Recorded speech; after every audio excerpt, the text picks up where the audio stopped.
প্রিয় বন্ধুরা, আমরা যে কাপড় পরি সে কাপড় কীভাবে বোনানো হয় এবং কোন সুতা দিয়ে বোনানো হয় দেখবো আজকে কীভাবে প্রক্রিয়া করা হয়।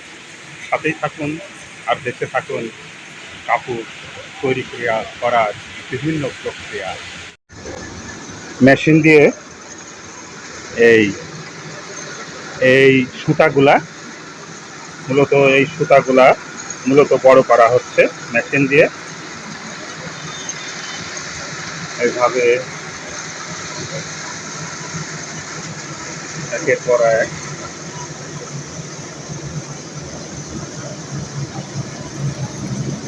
বড় করা হচ্ছে। কি সুন্দরভাবে প্রক্রিয়ায় এক একটা এরকম বড় বড় রোল করা হচ্ছে। এই সুতোগুলায় মূলত এরকম রোল করা হচ্ছে। এইগুলা দিয়ে আবার তৈরি করা হবে কাপড়।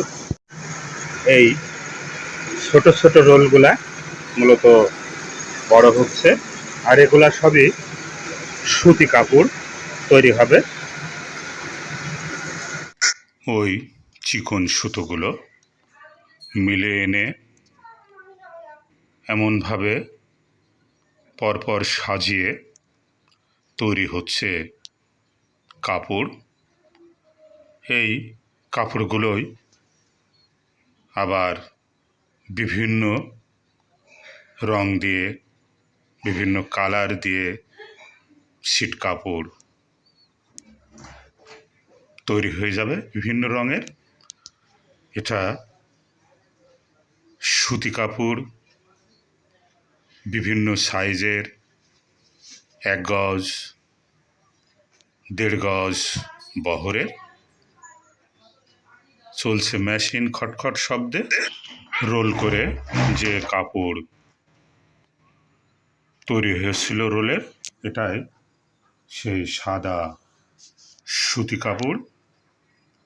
প্রথমে এইভাবে তৈরি হয়, তারপর বিভিন্ন প্রক্রিয়ার মাধ্যমে আরও মসৃণ সুন্দর হয়।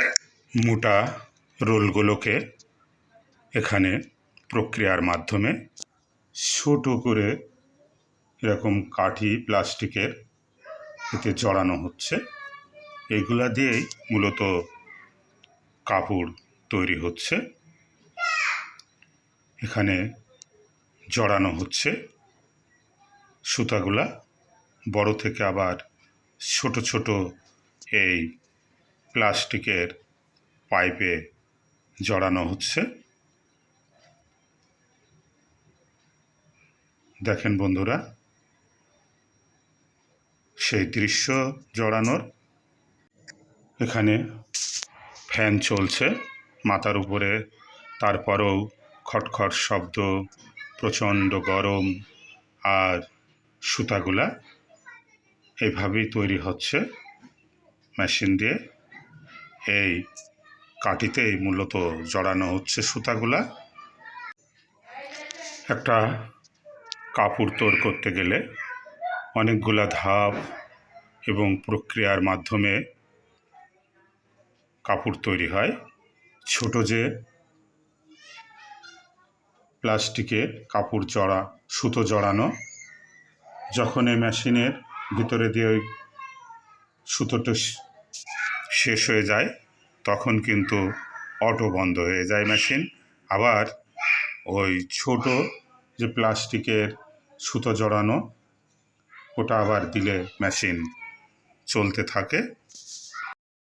এই মেশিনে কাপড়গুলো এত দ্রুত তৈরি হচ্ছে যা কল্পনার অতীত। হাতে তৈরি করতে একটা কাপড় আগে 1 থেকে 2 দিন লাগতো, এখন মেশিনের সাহায্য 10 থেকে 15 মিনিটের ভিতরেই সেই কাপড়টি তৈরি হয়ে যাচ্ছে।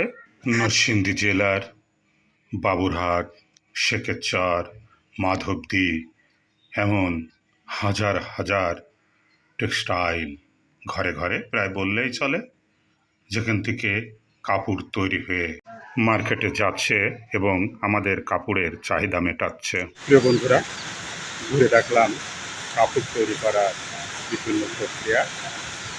ভালো থাকুন।